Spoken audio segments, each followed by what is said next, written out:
ustedes sobrevivieran. Eso es justo, hablamos de justicia. Y ahí hablamos de jerarquía de los valores, ¿sí? La legítima defensa.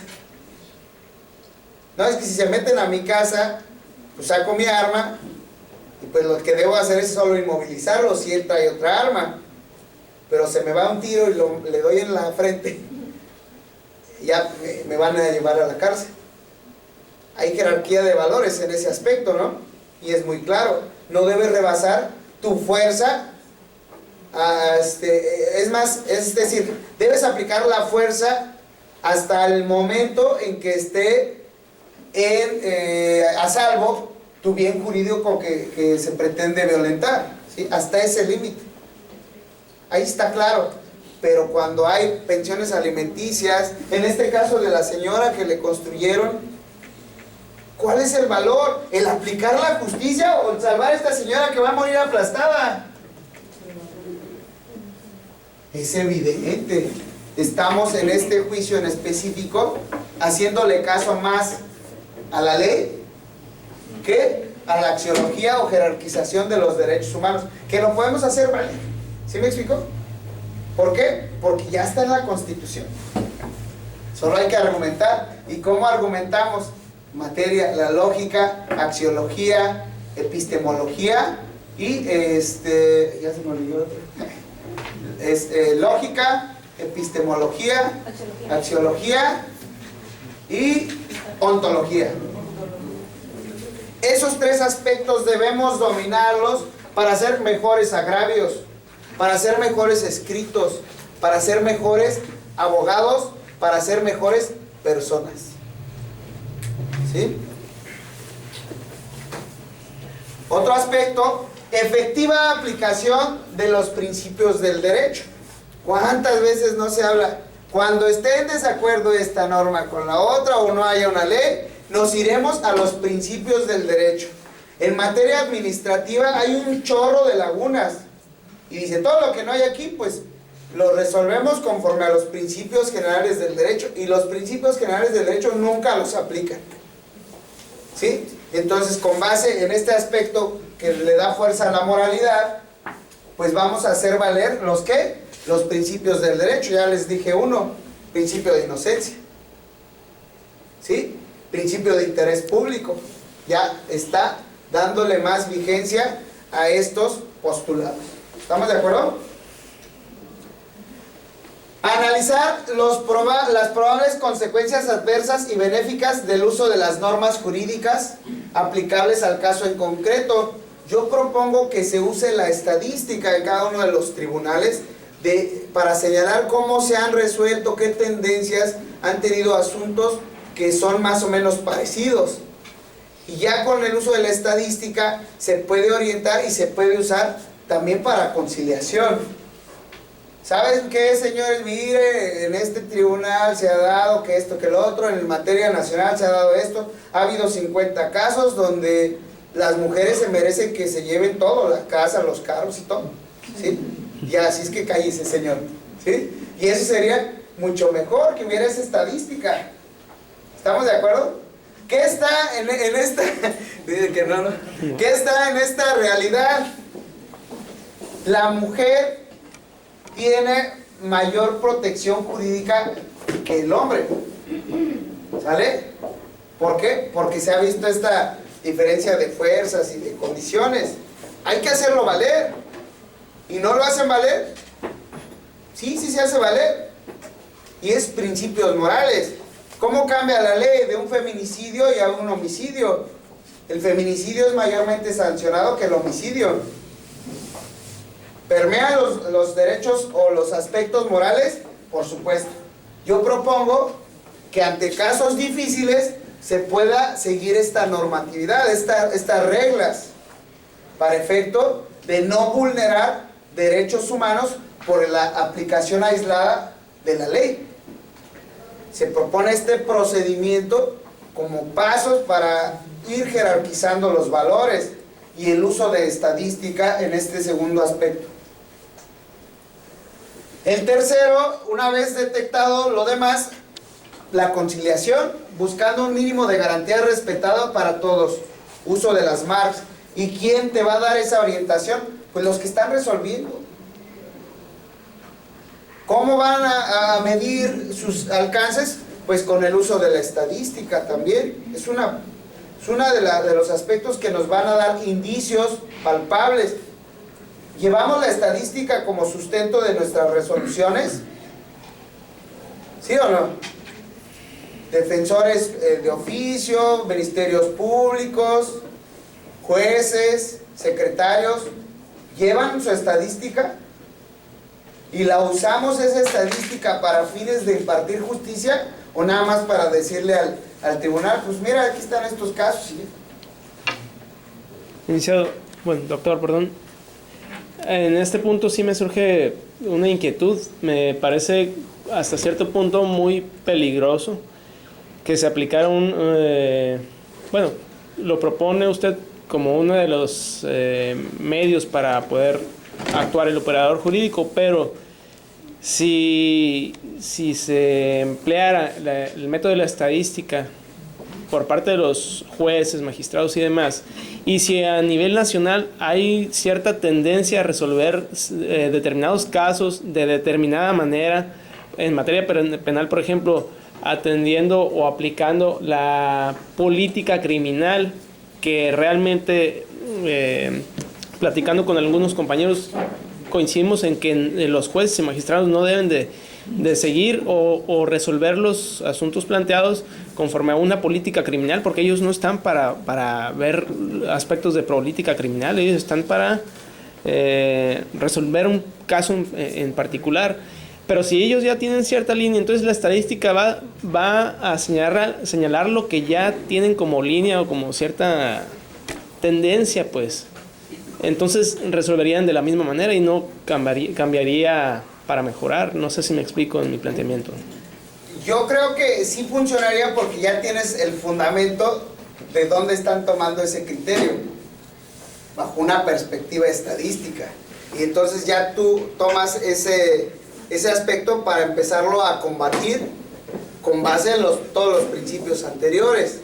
Si estamos viendo que en 100 juzgados están resolviendo de una manera y están transgrediendo el principio de inocencia en todos, ya tienes una prueba convincente para poder combatir esa resolución. ¿Qué quiere decir con esto? Que se vea sustentable lo que están haciendo. Hay veces que el juzgador de al lado, en casos, asuntos iguales, situaciones iguales, casi es el mismo delincuente, y resuelven totalmente distinto, y el arbitrio judicial es totalmente no equiparable.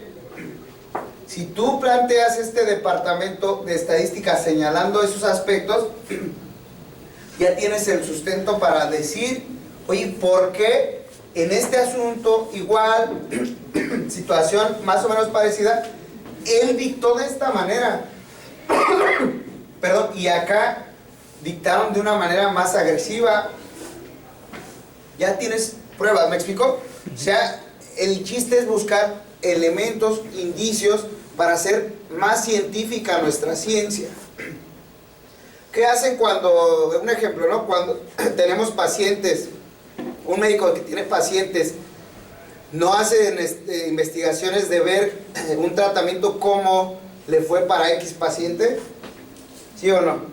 Hacen estadísticas, hacen estudios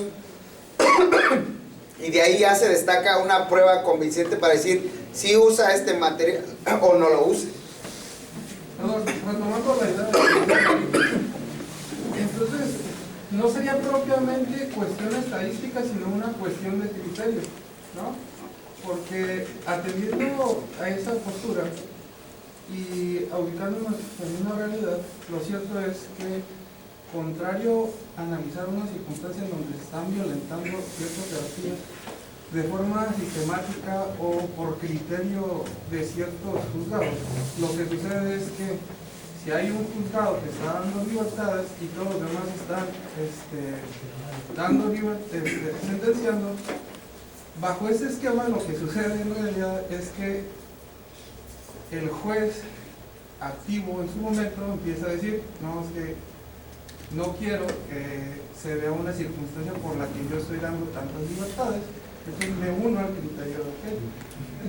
Sería distinto invocar que el juez en determinadas circunstancias en relación a otro juez con un problema muy similar tuvo mejores razones para atender o solucionar un asunto de determinada manera. Pero yéndonos a las estadísticas como tal, creo que en vez de ir por las razones que dio el juez, creo que no sería hasta cierto punto abonar sobre el derecho, lo justo y todas las demás cuestiones que nos proponen. La estadística sería muy... las estadísticas son muy manejables, entonces bajo esos esquemas pues creo que no sería de lo más sano. Contrario a lo demás, unificar criterios para rescatar las mejores razones de un juzgador respecto de otro. Eso como manera de estudio metodológico para poder enriquecer nuestros argumentos, creo que sobre esa idea sí la compartiría. Y estás en lo correcto. Al decir yo estadística, no me refiero solo a un solo número. Dentro de la estadística, recuerden que hay categorías. Manejar la estadística, a lo mejor tú dices, criterios, hacer nuestras categorías, qué rubros vamos a manejar para poder englobar los criterios de los jueces y qué aspectos están considerando para dictar sentencia.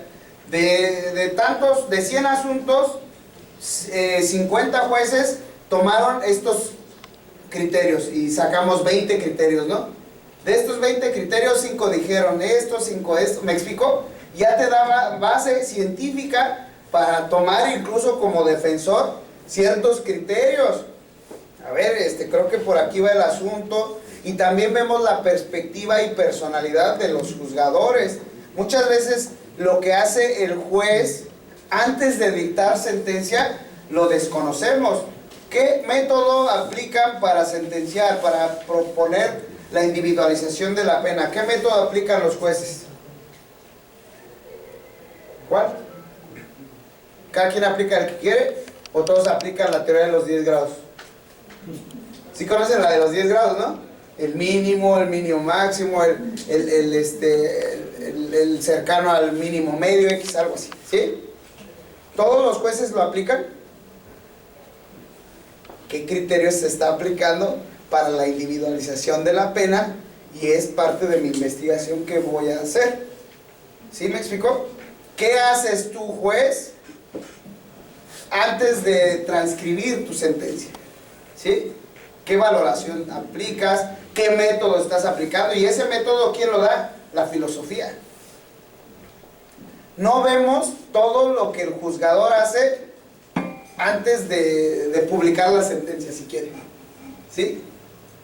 No nos caería bien saber qué está haciendo cada uno de los jueces para ver cómo individualiza la pena, cómo valora la prueba, qué criterio persiste antes de decir voy a resolver este asunto. Eso deberíamos tenerlo palpable y eso nos va a dar ¿qué? Certidumbre jurídica. Una sentencia penal, la única certidumbre que nos da es que nos pueden tocar de la mínima a la máxima y depende del juez. Y esa es la única certidumbre que tenemos, no tenemos más. Y por eso yo digo, un aspecto que nos puede dar una certidumbre es el uso de estadística, pero no es la estadística nada más de cuántos salieron libres o cuántos se quedaron, sino que hacer categorías de criterios, bien lo comentas, y me acabas de dar una magnífica idea para sustentar el valor de la estadística. ¿Estamos de acuerdo? Si bien es cierto, es manipulable, pero en cuanto a su interpretación, pero los números no se mueven. ¿Sí? Sí, entonces tenemos la estadística descriptiva y la estadística analítica. Mientras haya estadística, ya tenemos terreno ganado. ¿Sí me explicó? Es más, odiamos la estadística. Y ahí en el libro de la investigación jurídica científica pongo por lo menos algunas de las fórmulas esenciales o términos esenciales para comprendernos en el ámbito de la estadística, que bien nos reforzaría, de verdad, y es muy buena tu aportación, de verdad, y si es bajo esa perspectiva. Conocer mejor los criterios es uno de los aspectos que yo voy a buscar. ¿Qué criterios hay? El que conozco es el de los 10 grados y el otro es el del capricho. Me cae gordo, no te vas en la cárcel. ¿Por qué? Porque quiero. ¿Sí? ¿Sí? ¿No? ¿Qué les parece? ¿Seguimos? Control difuso de la Constitución, es decir, principio pro persona. Todo lo que haga debe de ir en beneficio de la persona y eso ya está en la Constitución. Solo hace falta valor para realizarlo. ¿Sí? Investigación jurídica científica. ¿Sí? Antes que avancemos respecto al control difuso de la Constitución y principio pro persona, no debe ser ajeno al criterio o la interpretación que hace la Corte respecto de cómo se debe entender. Palabras más, palabras menos, dice que los juzgadores en la aplicación del principio pro persona no pueden abandonar las restricciones que la Constitución y las leyes así lo establezcan, ¿no? ¿Cómo? Evidentemente es una situación que, llevando al caso concreto, pues sería contradictorio, ¿no? ¿Cuál es la opinión biofilosófica? En este aspecto, lo primero que debemos hacer es aplicar todos los anteriores para darle sustento a por qué dejaste de aplicar una norma. Sí, por eso no es solo el aspecto aislado de si respeta los derechos humanos, no.